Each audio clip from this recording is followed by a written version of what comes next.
นี่คือความโชคดียิ่งกว่าโชคดีที่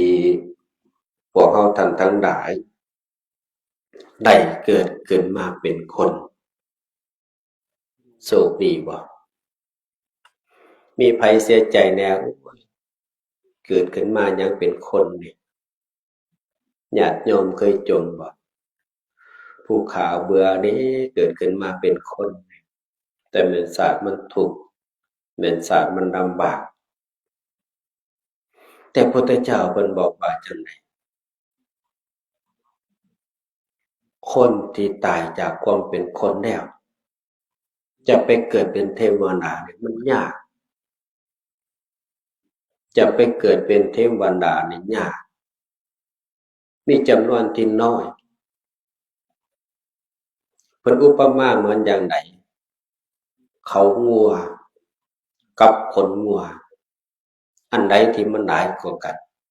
ในการที่ว่าเฮาตายจากความเป็นคนนี่นะจะไปเกิดเป็นเทวดาเพิ่นอุปมาเหมือนเขางัวเท่านั้นเขางัวมีจักเขาแค่2เขาแต่ว่าการที่ว่าจะไปสู่อบายภูมิเท่าไหร่ส่ำกับขนงัวแล้วในการที่ว่าจะเกิดขึ้นมาเป็นคนนี่เป็นจังไดอันนี้ก็น้อยคือกันเป็นสิ่งที่น้อยแล้วการได้เกิดขึ้นมาเป็นคนเป็นสิ่งที่น้อยอุปมาก็เช่นเดียวกันแต่ว่าการที่ว่าจะไปสู่เปรตอสุรกายสัตว์นรกสัตว์เดรัจฉานนั้นนับบ่ถ้วนนี่คือความโชคดีที่พวกเฮาท่านทั้งหลายได้เกิดขึ้นมาเป็นคนมีอวัยวะครบสมบูรณ์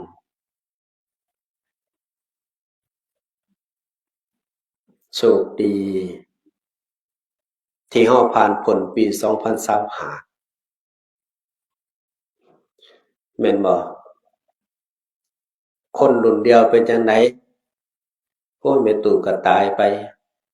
บางกลางเดือนที่แล้วนี่นะ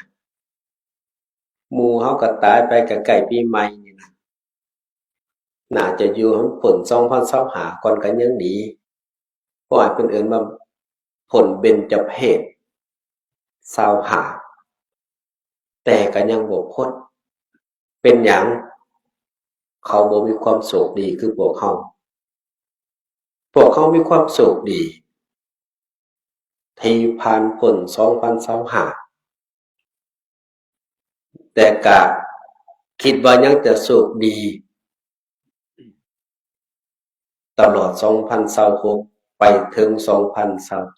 2027ปีหน้าก็คงจะโชคดีว่าเฮาจะได้มานั่งเจริญบุญกุศลมานั่งฟังพระเทศน์สู่ฟังนี่คือความโชคดีในการที่ว่าได้เกิดขึ้นมาเป็นคนแล้วโชคดีอันที่สองในการที่ว่าเฮามีอายุยืนยาวนานมีไผในเบื่อสังขารเจ้าของผู้ข้าได้ยินคันปรารถนาก็ขอให้อายุยืนยาวนานอยากจะอยู่กับโลกใบนี้ไปนานๆอยากจะอยู่กับการที่ว่าเฮาหาสมบัติมาด้วยความลำบากอยากจะใส่สอยทรัพย์สมบัติไปดลๆมีบ่ญาติโยมทั้งหลายเบื่อเด้อายุมาตั้ง70-80ปีอยากจะจากโลกนี้ไปไวๆเบื่อเด้ทรัพย์สมบัตินี่นะหามาได้ดวงใดเบื่อหน่ายเด้อยากจะจากมันไปแม่นยิ่งก็สิเบื่อเด้ผู้ชายนี่แต่มันดีเกินไปผัวที่อยู่ณปัจจุบันมันดีเกินไปเบื่อมันลูกเต้าเราหลานนี่ดีเกินไปบอกซ้ายไปซ้ายบอกขวาไปขวาแม่นชาติเบื่อชาติหน่าย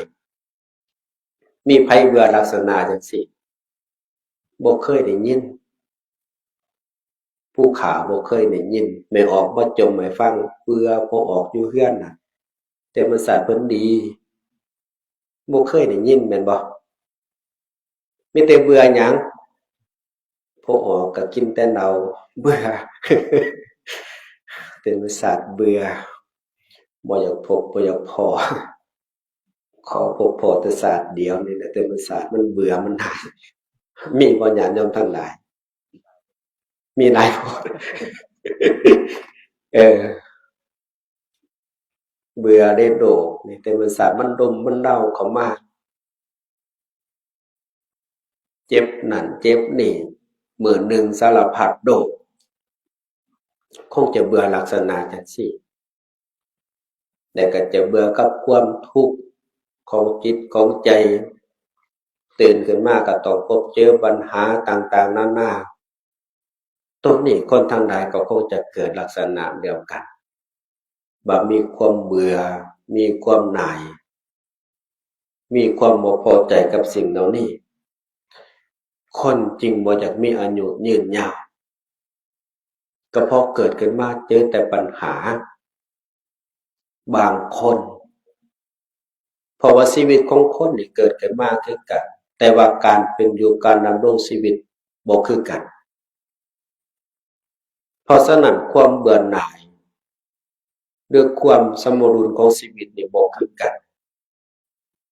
มันจะมีความแตกต่างกันแต่ว่าก็ถือว่าเป็นความโชคดีที่เฮามีอายุยืนที่เฮายังรักษาธาตุรักษาขันธ์ในความโศกร้ายของบางคนแต่ก็มีความโชคดีของบางคนถือว่าพวกเฮานี่เป็นผู้โชคดีที่มีอายุยืนและก็ข้อโชคดีข้อที่3ที่ได้พบพระพุทธศาสนาได้พบคำสอนขององค์สมเด็จพระสัมมาสัมพุทธเจ้านี่เป็นความโชคดีที่เฮาเกิดขึ้นมาในพระพุทธศาสนาคนทุกคนในโลกใบนี้เกิดขึ้นมาคือกันแต่ว่าความโชคดีเขาเหล่านั้นมันแตกต่างกันเป็นหยังจะบางจังบางคนได้เกิดขึ้นมาเป็นคนความโชคดีได้เกิดขึ้นมาเป็นคนแต่ห่างไกลจากพุทธศาสนาห่างไกลจากคำสอนของพระพุทธเจ้า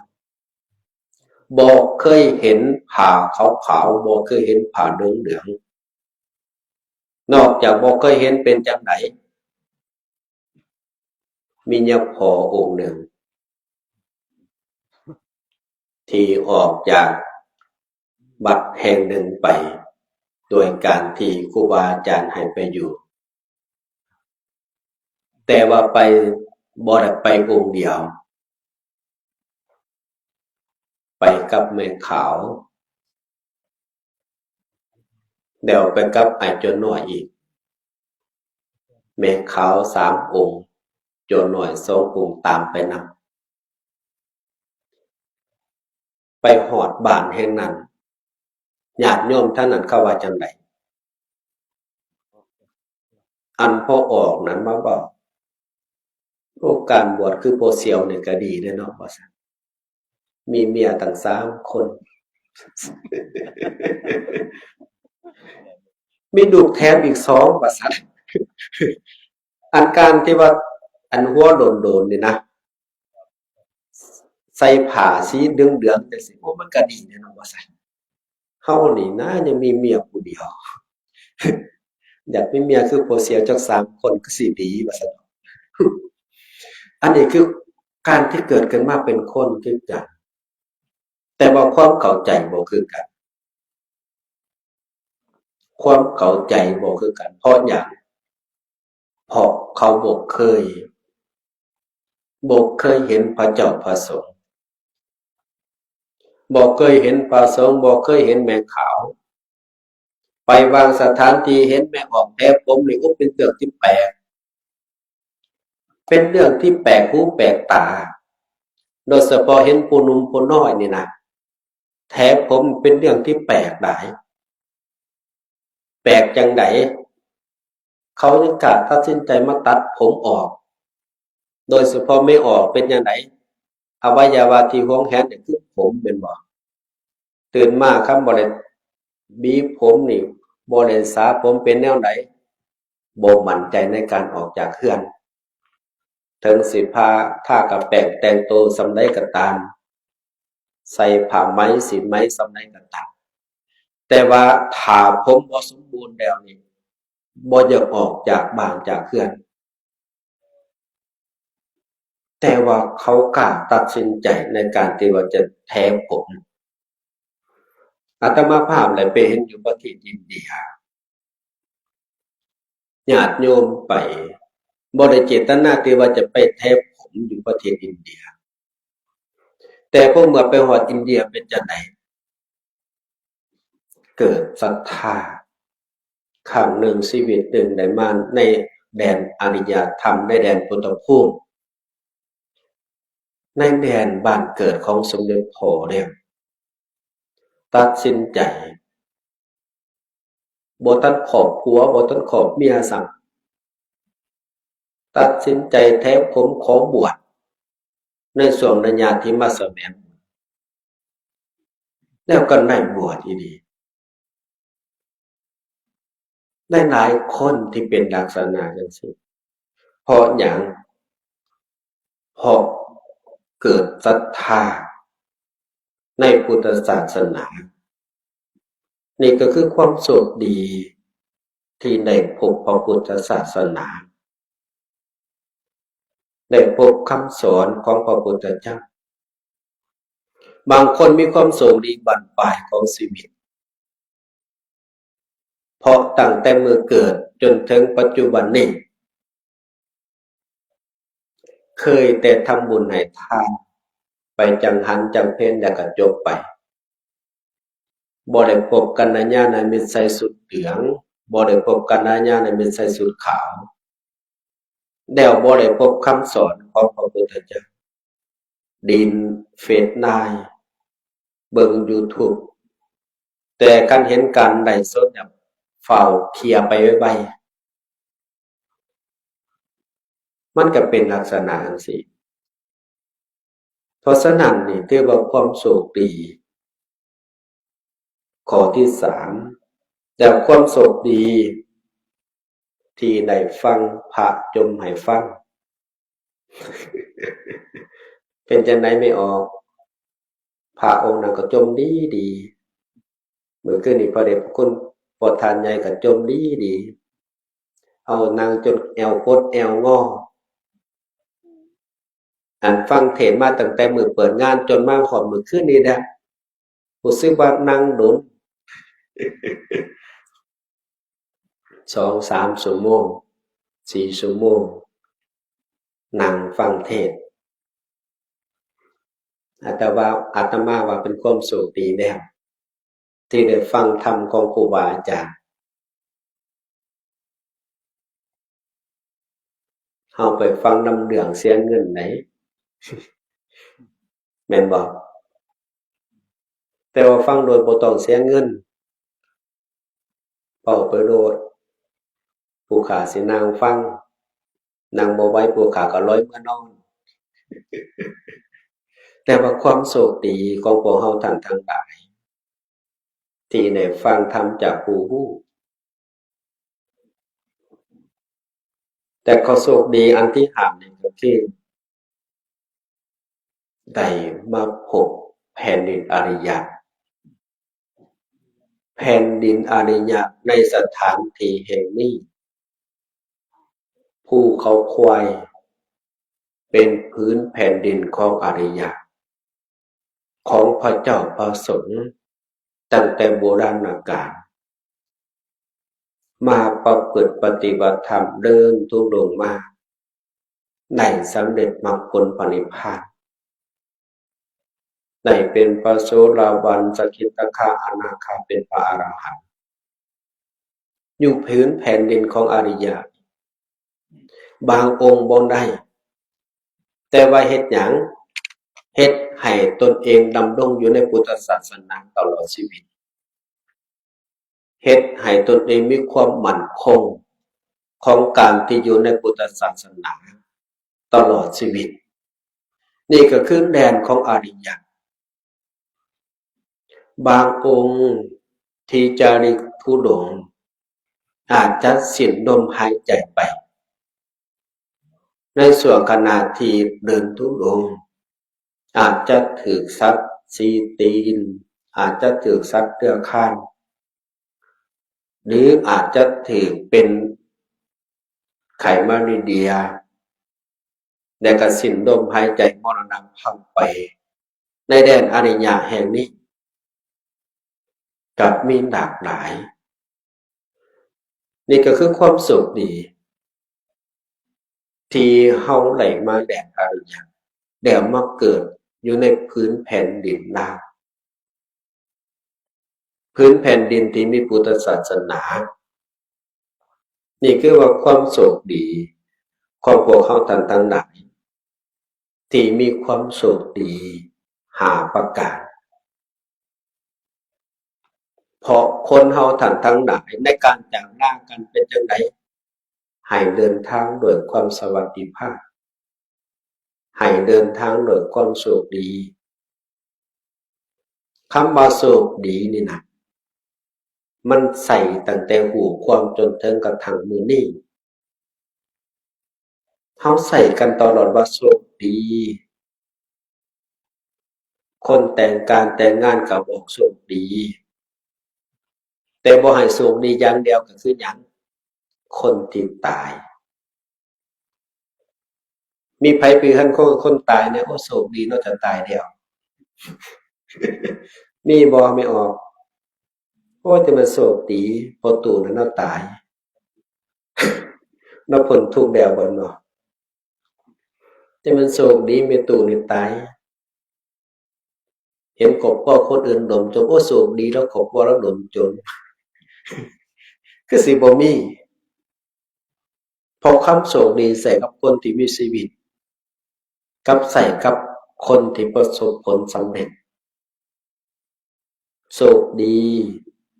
ที่ได้มีลูกหลานเข้าไปบวชในพุทธศาสนาเจ้าก็โชคดีเนาะยังแข็งแรงอยู่ผู้ขานี่เป็นศาสตร์เกิดขึ้นมาก็หอบหมอยามาพร้อมเที่ยวเข้าห้องหมอเป็นบาเด็นบางคนก็เป็นลักษณะจังซี่ก็มีเกิดขึ้นมาคือกันมีบุญวาสนาที่ได้เกิดขึ้นมามีบุญวาสนาที่ได้พบพระพุทธศาสนามีบุญวาสนาที่ได้พบคำสอนของพุทธเจ้ามีบุญวาสนาที่ได้ฟังธรรมมีบุญวาสนาที่ได้เกิดขึ้นมาในพื้นแผ่นดินที่เป็นพุทธศาสนาแต่ว่าความโชคดีของคนมันต่างกันบางคนอาจจะว่าโอ้มื้อวานนี่โชคดีถูก2โตบางคนก็โชคบ่ดีเสียวไปหน่อยหนึ่งว่าสิเอาตรงๆคักๆแต่ว่าก็บิดไปญาติโยมหลายๆคนก็คงจะปรารถนาความโชคดีไปปฏิบัติธรรมในเทื่อนี้ก็ขอให้ผู้ขาโชคดีแน่เถิดบ่ได้หลายได้จักหน่อยหนึ่งก็ยังดีแต่ว่าให้เฮาท่านทั้งหลายเอาความโชคดีในการที่ว่าเฮายังมีลมหายใจเอาความโชคดีในการที่ว่าเฮามีชีวิตจากคนอื่นคนอื่นเขามีชีวิตจังไดคนอื่นเขามีชีวิตเปรียบเหมือนการติดคุกก็มีชีวิตเปรียบเหมือนการติดคุกออกเรือนก็บ่ได้ลงเรือนก็บ่ได้ เฝ้าทรัพย์สมบัติอยู่สันก็มีบางที่ญาติโยมทั้งหลายเฮาไปอินเดียเฮาเห็นการชีวิตของคนอินเดียจะมีความแตกต่างกับคนเฮาบางคนและก็หลายพอ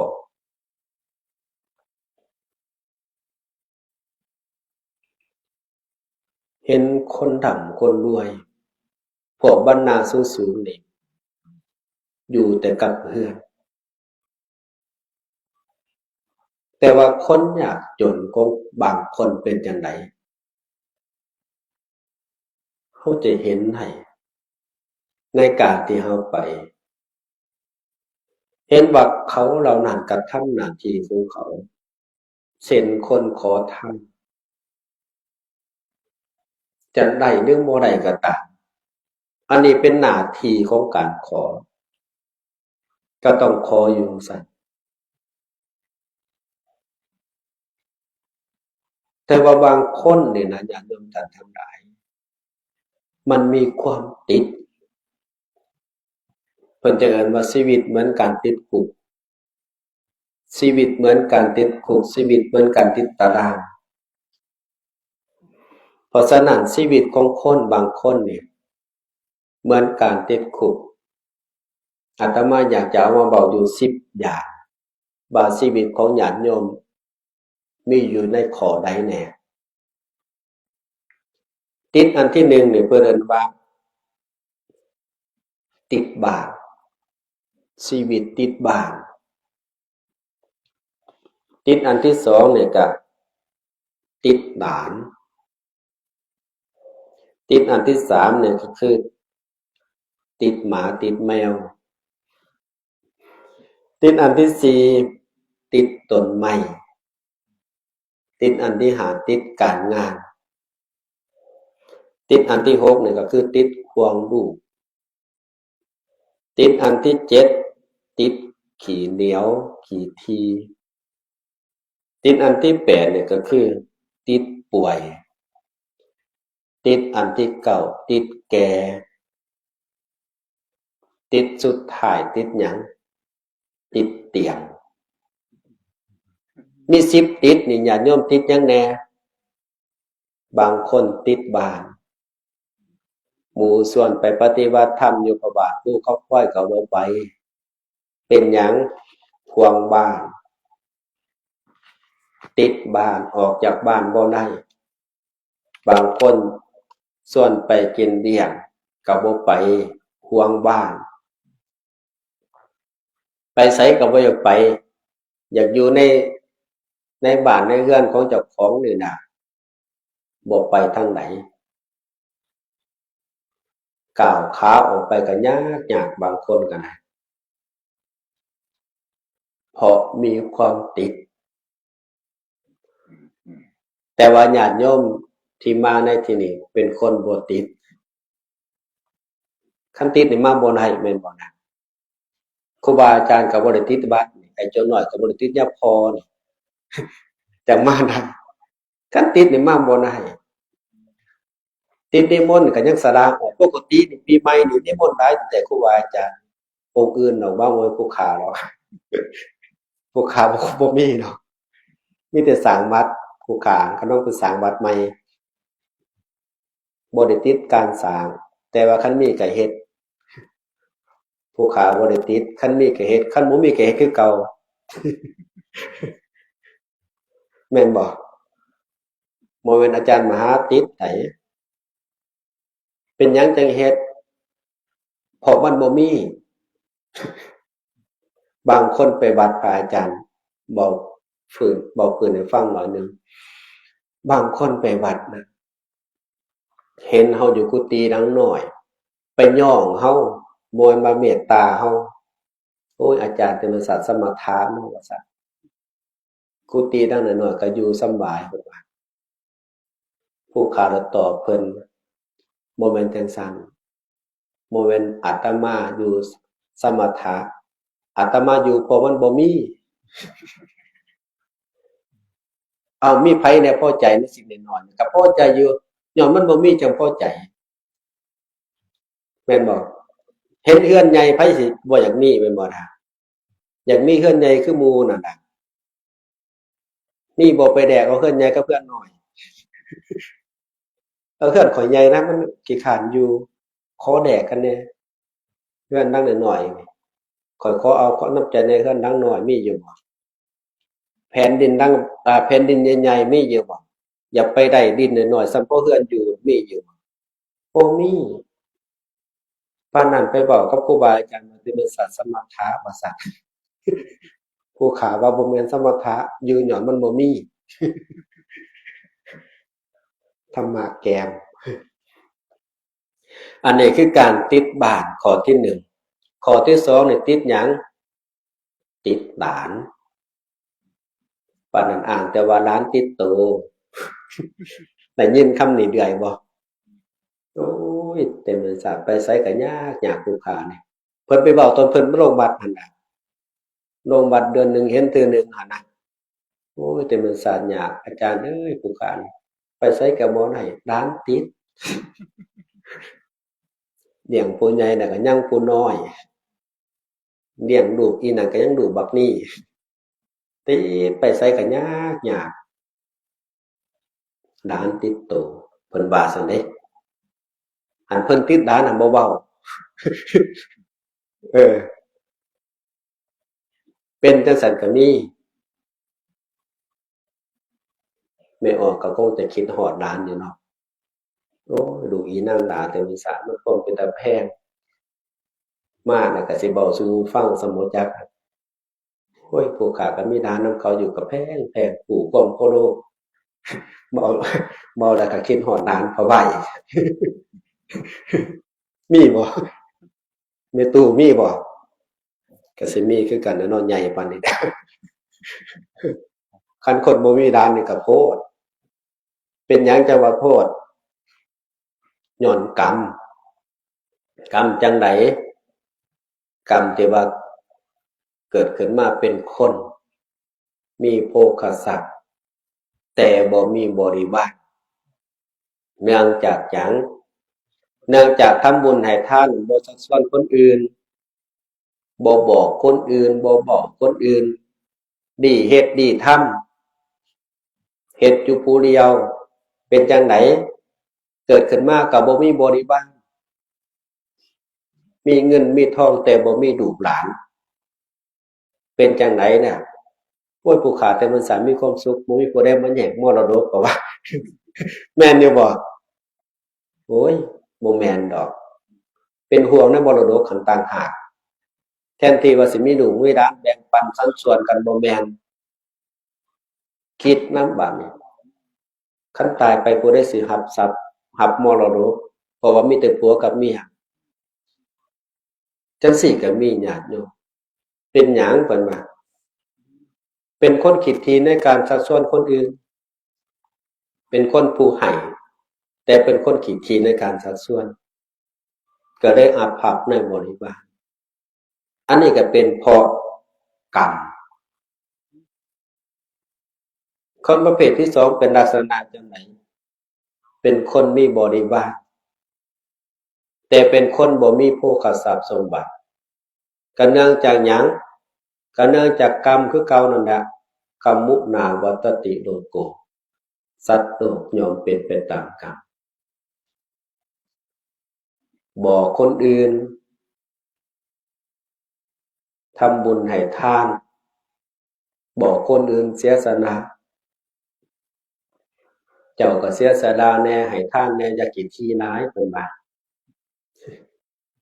ข้อยไปวัดได้ยินครูบาอาจารย์เพิ่นว่าจั่งซี้อย่าขี้ถี่หลายจาคะแหน่เสียสละแหน่เห็นบ่เจ้าขี้ถี่เจ้าบ่มีลูกบ่มีหลานน่ะเจ้าขี้ถี่เจ้าบ่มีหมู่บ่มีกองหั่นคนขี้ถี่เป็นจังไดเจ้าก็คงจะรู้อยู่ว่าซั่นบอกหมู่แต่ว่าเจ้าของบ่เฮ็ดเป็นจังไดคนประเภทนี้มีบริวารแต่บ่มีโภคทรัพย์สมบัติก็ย้อนขี้ถี่นี่แหละบ่แม่นจมเว้าสู่ฟังเด้อ แล้วคนประเภทที่สามเป็นจังไดผู้หนาอาภัพหลายบริวารกับบ่มีเงินคำกำแก้วกับบ่มีเกิดขึ้นมาอาภัพลำบากยากจนตื่นขึ้นมาก็ต้องตื่นแต่เด็กคันบ่หาก็บ่ได้กินขนาดหาก็ยังบ่ได้กินอาภัพถึงขนาดนั้นขนาดหาก็ยังลำบากอย่าสิว่าแต่หาในพุทธกาลนี่นะเศรษฐีขี้ทีคนหนึ่งนะตายไปย้อนความขี้ทีตายไปอยู่ไสมีโอกาสเกิดขึ้นมาเป็นคนไปอยู่ในท้องของแม่ออกผู้หนึ่งเจ้าของน้ำเฮ็ดเจ้าของน้ำบากยังบ่พอเป็นให้คนอื่นน้ำบากพอไปอยู่ในท้องของแม่ออกเป็นจังไดปกติเขาหากินหาอยากเขาก็บ่ได้กินได้อยากพอเมื่อเด็กน้อยมาอยู่ในท้องหากินก็บ่ได้หากินก็ลำบากในการลำบากเฮ็ดจังไดเขาก็ได้แบ่งกลุ่มกันตามปกติหากินก็โดยความเพลิดเพลินหากินแบบมีความสนุกสนานพอเมื่อเด็กน้อยคนนี้มาอยู่ในท้องก็ไม่ออกคนหนึ่งหากินกันลำบากก็ได้แบ่งกลุ่มกันเอาห้องแบ่งกลุ่มกันหากินต่อแบ่งกลุ่มกันกลุ่มละเท่านั้นเท่านี้คนก็มีกลุ่มหนึ่งนั่นแหละไปหากินกับบ่ได้อีกบ่ได้เป็นจะได้จับไม้สั่นไม้ย่างมันเป็นเพราะไผจับไม้สั่นไม้ย่างไปถือไม่ออกนั่นน่ะเฮ็ดให้หมู่ลำบากก็ได้แยกกันให้เราไปหากินผู้เดียวเนาะไปหากินผู้เดียวเป็นจังได๋ก็บ่ได้อีกหากินก็ลำบากจนเด็กน้อยเกิดขึ้นมาก็ยังเฮ็ดให้ลำบากอีกนี่คือความอาภัพของคนเป็นประเภทที่ว่าประเภทที่สามบ่ให้ทานบ่สักส่วนคนอื่นในการให้ทานแต่ว่าน่าสรรเสริญคนประเภทที่สี่เป็นผู้บ่มีความขี้ถี่ในจิตในใจมีความจาคะเสียสละและก็เป็นผู้ที่บ่มีความขี้ถี่ในการที่ว่าจะชักชวนคนอื่นในการไปบำเพ็ญบุญกุศลสร้างบุญสร้างกุศลได้เอิ้นได้บอกคนอื่นได้ไปพร้อมกันคนประเภทที่สี่เป็นแนวไหนเกิดขึ้นมาก็มีโภคทรัพย์สมบัติในการเป็นอยู่ก็มีพวกของบริวารอยากจะถามญาติโยมท่านหลายว่าคนบ่มีหมู่เป็นแนวไหนไม่ดำเดียวดอมหัวบ่ขวยไผบ่พร้อมแปลงบาทบ่เฮืองงานปฏิบัติธรรมคันบ่มีครูบาอาจารย์บ่มีญาติบ่มีโยมพระอาจารย์ปอทอพันทองเฮ็ดได้บ่โอ้ยดีใจไม่ออกบ่มีจักคนครูบาอาจารย์บ่มีจักคนสิได้เฮ็ดผู้เดียวสิได้สวดมนต์ผู้เดียวสิได้ไหว้พระผู้เดียวสิได้ปัดเดินกว้างๆผู้เดียวมีบ่อาจารย์เพิ่นคงจะเศร้าใจเฮ็ดงานก็บ่มีผู้ใดมามีอาหารแซ่บๆก็บ่มีผู้ใดมากินนำอันนี้ที่พวกเฮามานี่เพิ่นดีใจเพราะฉะนั้นชีวิตเว้าถึงการติดหลานข้อที่สองแล้วก็ชีวิตที่ติดแมวติดหมาเป็นจังไดโอ้ยมาปฏิบัติธรรมผู้ใดสิเกือเขาแมวอยู่วัดอยู่เฮือนเนาะแมวก็พอดีเป็นตาแพงหมาน่ะก็บ่แม่นชื่อหมาสำหรับชื่อฝรั่งชื่อหยังก็เจอดีบัดลูกเจ้าของมันเอาสัตว์มาใส่ชื่อบักควายแม่นบ่ ลูกหลานเจ้าของหั่นน่ะหน้าเป็นตาแพรกไปใส่ชื่อสัตว์บัดหมานี่ไปใส่ชื่อหยังชื่อฝรั่งพุ่นน่ะเปลี่ยนใหม่ปี2026แล้วสมัยแน่ชื่อม่วนๆแน่เนาะใส่ชื่อม่วนๆใส่ชื่อลูกชื่อหลานหั่นไปค้นเบิ่งในพุทธประวัติผู้ใดที่เป็นผู้มีชื่อเสียงในเป็นต้นคือนางสุสานดาให้ทานแก่พุทธเจ้าก่อนที่จะตรัสรู้ฉันเขาขังสุดท้ายก่อนที่จะตรัสรู้ก็คือนางสุสานดาเฮาก็เปลี่ยนชื่อจากสุสานดาเป็นหยังให้ลูกเฮาเป็นผู้มีบุญแน่เนาะให้หลานเฮาเป็นผู้มีบุญแน่เปลี่ยนชื่อให้มันม่วนญาติโยมผู้ใดที่ว่าหลานจะเกิดขึ้นมาใหม่น่ะเตรียมตั้งชื่อม่วนๆไว้ให้นี่ก็คือชีวิตที่ติดหมาติดแมวของคนหลายๆคนไปไสก็เอามาใส่กะตารถอันนั้นไปเอามาสอนหนังดูหลานจะเกินก็บ่ให้เกินหมาเต็มแล้วอยู่ในรถก็หมาเต็มแล้วหมาเต็มอยู่ในรถลูกหลานบ่มีสงสัยทำบุญแต่กับหมาก็เลยได้แต่หมา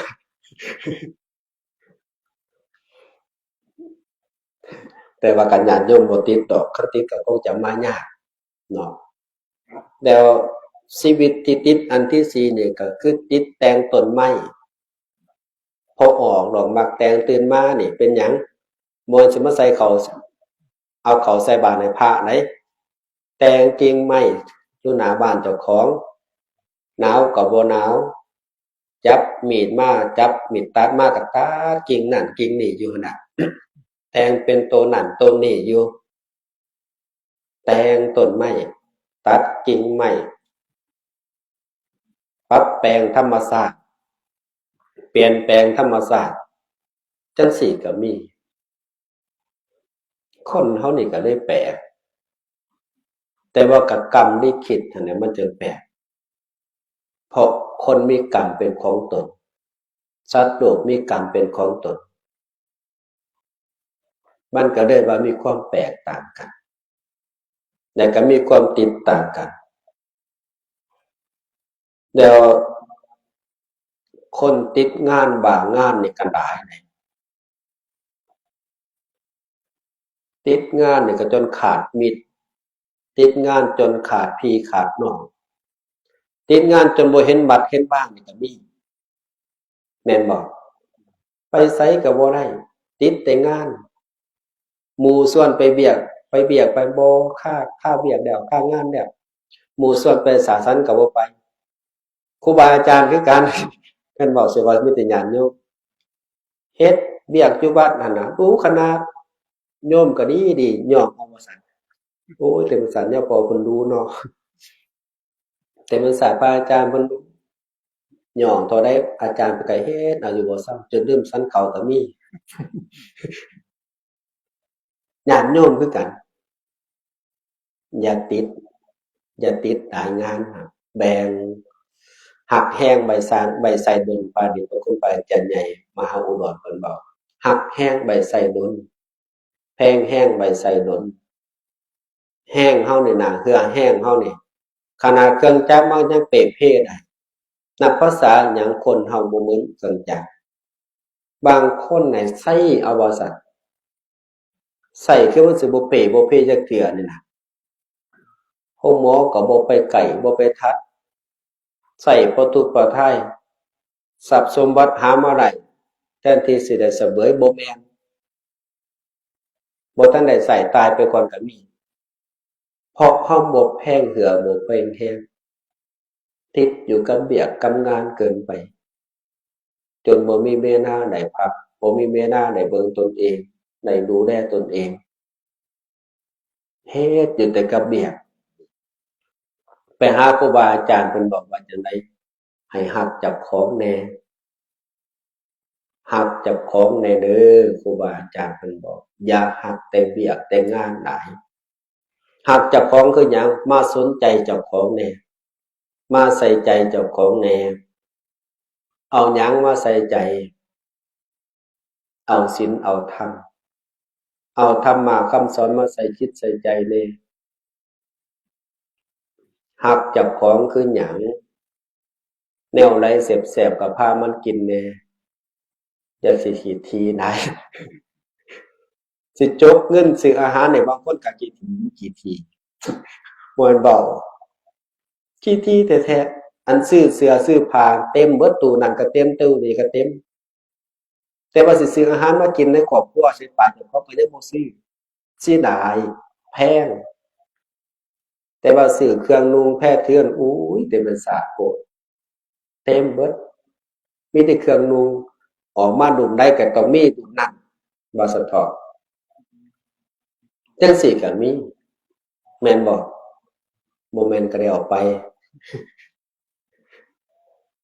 แม่นแล้วว่าซั่นติดหยังอีกบัดนี้ติดห่วงลูกเพิ่นว่าให้6โมงยังเอาอีกจักหน่อยหนึ่งติดห่วงลูกเป็นบ่ญาติโยมไม่ออกกันแหละติดห่วงลูกดูที่สุดหั่นน่ะพอออกบ่ปานใดดอกพอออกติดแต่แก้วเราไม่ออกติดห่วงลูกห่วงเอาว่าซั่นใหญ่เนี่ยก็ยังห่วงแต่มันยังน้อยก็ห่วงบ่มันยังน้อยใหญ่ขึ้นมาก็ยังห่วงเขาเจ้าอีก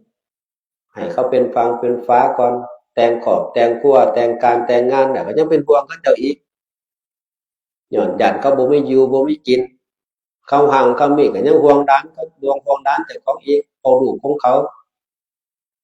ห่วงไปฮอดไสไปนำกันเขาจนว่าเอื้อยน้องหรือว่าหมู่เดียวกันเพราะว่าผมงอกซ่ากันก็ยังเป็นห่วงอีกแม่นบ่อันนี้ก็ห่วงโพดห่วงโพดมีพระองค์หนึ่งมาบวชตอนอายุ20กว่าปีแต่ก่อนก็ไม่ออกเคยมักกัน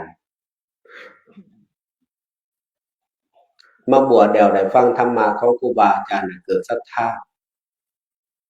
เดี๋ยวไปบอกไม่ออกนั่นว่ามาฟังธรรมนำแน่อยู่ในวัดเฮานี่มีพระเพิ่นเทศน์ดีๆมาฟังธรรมแน่ไม่ออกเพิ่นว่าจังได๋คันข้อยไปตอนเป็นสาวเจ้านั้นเขาสิว่าข้อยไปมักพระอยู่ในวัด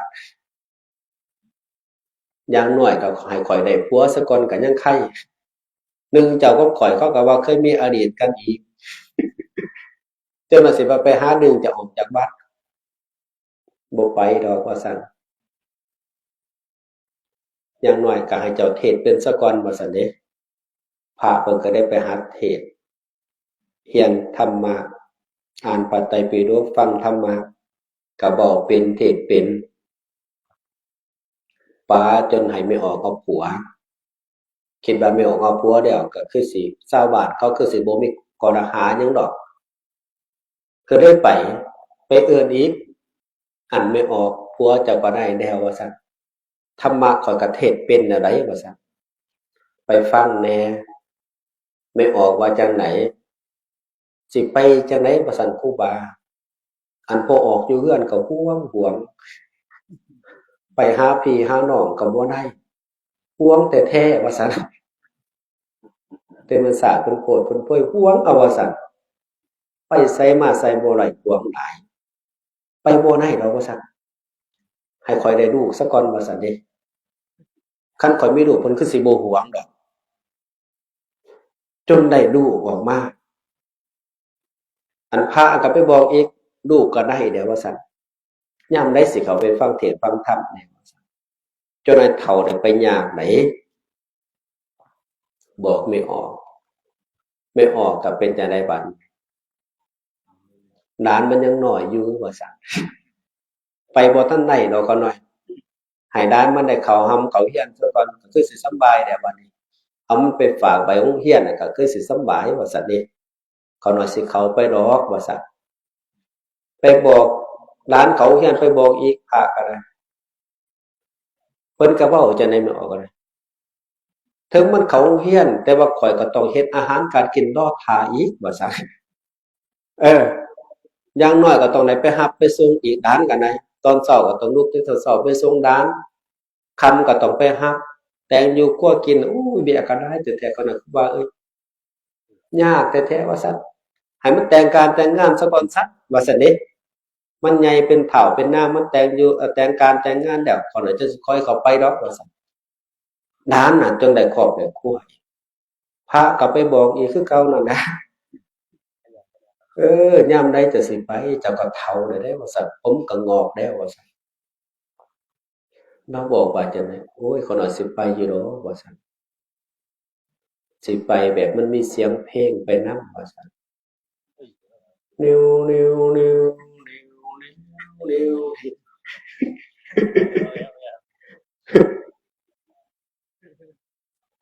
ไปแบบนอนไปนอนก็นอนอยู่ในโรงนั่นน่ะพระก็เบิดปัญญาในการที่จะสวดจะอนุเคราะห์ญาติโยมย้อนความรักความแพงกันเพิ่นจังไปสวนกันแต่ว่าสุดท้ายก็บ่ได้ไปก็ย้อนจังซี้แหละย้อนมีความติดมีความห่วงติดหลายก็ห่วงหลายห่วงหลายก็ทุกข์หลายจะเว้าให้ฟังแต่ฮอดข้อที่6ยังอีก4ข้อไปเฉลยเอาเองเพราะพระอาจารย์พันทองเพิ่นบอกว่าให้ฮอด6โมงยังแล้วก็เช้านี่ก็6โมงยัง6โมงยังหน่อยหนึ่งก็อนุโมทนาบุญกับพ่อแม่ครูบาอาจารย์ตลอดถึงญาติโยมทุกท่านทุกคนที่มาปฏิบัติธรรมข้ามปีตั้งแต่ปีกายพูนจนฮอดปีนี้ถือว่าในข้ามปี2ปีปฏิบัติธรรม2ปีก็น่าซึ้งใจน่าอนุโมทนาบุญก็ขออนุโมทนาบุญกับคณะพ่อแม่ครูบาอาจารย์ตลอดถึงญาติโยมท่านทั้งหลายที่มาประพฤติปฏิบัติธรรมโดยอำนาจคุณพระศรีรัตนตรัยคือคุณพระพุทธที่เลิศประเสริฐศรีคุณพระธรรมจงอำนวยช่วยรักษาคุณพระสงฆ์ผู้ทรงศีลอภิญญาคอยมาปกปักกำจัดภัยปกป้องคุ้มครองญาติโยมท่านทั้งหลายให้อยู่เย็นเป็นสุขปราศจากความหิวร้อนนอนทุกข์บ่ว่าจะเฮ็ดหยังอยู่บ่อนใดก็อย่าได้ต่ำกว่าคนอย่าได้จนกว่าไผ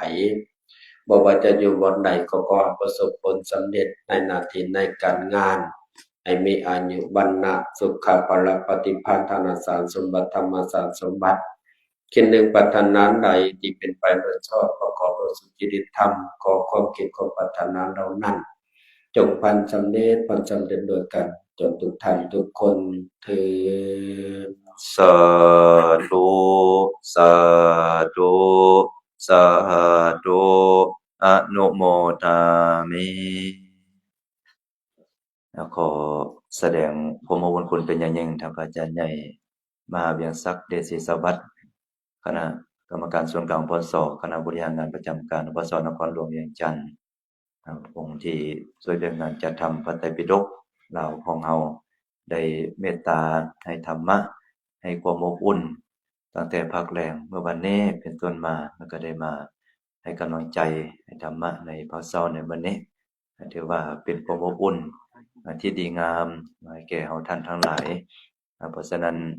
ตอนนี้ก็ทางคณะเจ้าภาพเจ้าศรัทธาพร้อมแล้วก็เจริญพรได้ขึ้นมาทางเบื้องเทิงเนาะเพื่อจะได้ถวายเครื่องธัญธรรมแด่ทางพระอาจารย์องค์แสดงธรรมคณะสงฆ์เฮายักบ่อยู่ๆท่านี้ก็ให้เพิ่นมาเครื่องกลางก็ได้ย้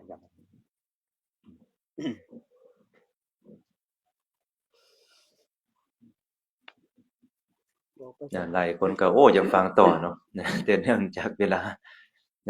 ที่จริงมนต์พระอาจารย์เพิ่นว่าให้มาประจำในงานแต่เนื่องด้วยกิจเนาะศาสนกิจไปเทศน์หลายบ่อนแล้วก็อีกอย่างหนึ่งก็มีการ สร้างวัดใหม่เนาะทางเอาตนญาติโยมได้ถวายที่ดินสร้างวัดใหม่ทางพระอาจารย์ก็ได้กำลังก็เกียมอยู่ในระยะที่เบิ่งกับทางญาติโยมเนาะสร้างวัด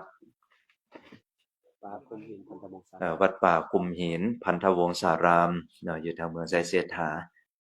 ญาติโยมเฮาก็ไปเยี่ยมไปยามเด้อตอนนี้ทางคณะเจ้าภาพพร้อมแล้วทางครอบครัววงศ์นครแล้วก็ทางเอาตนญาติโยมที่มาร่วมในการถวายการบูชาธรรมขอเฮาท่านทั้งหลายได้อนุโมทนาสาธุกันเด้อสาธุสาธุสาธุอนุโมทามิสาธุเอาอีกบัดนี้เนาะมีสองเนี่ยสาธุสาธุสาธุอนุโมทามิสาธุ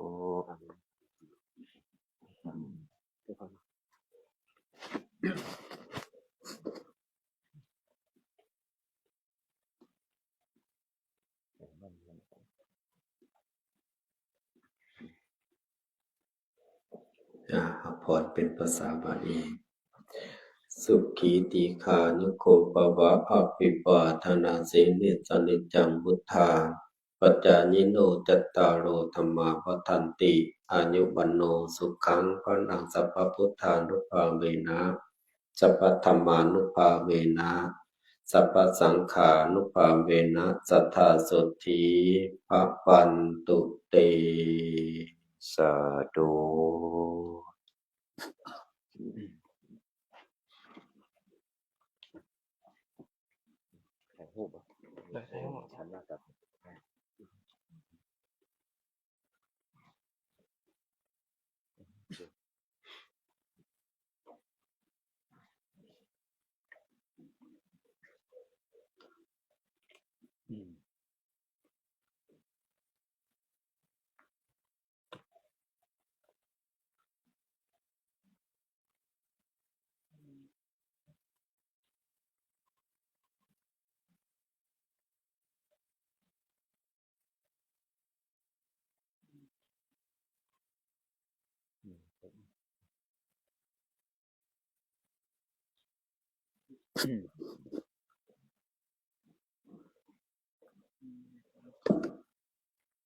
สาธุอนุโมทนาบุญเด้อเดี๋ยวกันยังกิจกรรมโดยเฉพาะเป็นพิธีในภาคเช้าอีกเท่านึงในภาคตอนตั้งแต่ 4 โมงเนาะเป็นต้นมาเขาก็ถือว่าอาจจะได้พักแล้วก็จะได้ให้โอกาสทางคณะญาติโยมเนาะได้ไปเบิ่งเครื่องเบิ่งของโดยเฉพาะแม่นสถานที่จอดรถเนื่องจากว่าผู้คนมาหลายเพราะฉะนั้นจะได้ขอความร่วมมือเด้อทางญาติโยมบ่แม่นไร่เด้ ทางเต็นท์เนาะอยู่โซนทางเบื้องเทิงทางหอกองเนาะเขาจะได้เป็นสถานที่จอดรถเนื่องจากว่ารถก็จะเข้ามาอีกบ่ดนก็จะได้เข้ามาเพราะฉะนั้นญาติโยมเมื่อออกจากสถานที่ลานธรรมเนาะก็จะได้เบิ่งเครื่องของเฮาเนาะอันนี้แจ้งให้ทางญาติโยมได้รับรู้ต่อจากนี้ไปก็นิมนต์ทางพระอาจารย์ได้ลงธรรมาสน์เพื่อพระเกียมได้ไปสั่งข้าวต้มอยู่ทางเบื้องลุ่มทางคณะเฮาก็ได้กะเกียมพร้อมๆเด้อถ้าทางร่วมพร้อมแล้วก็ให้สัญญาณระฆังจะได้กราบพระพร้อมกันเฮ็ดจังได๋นะ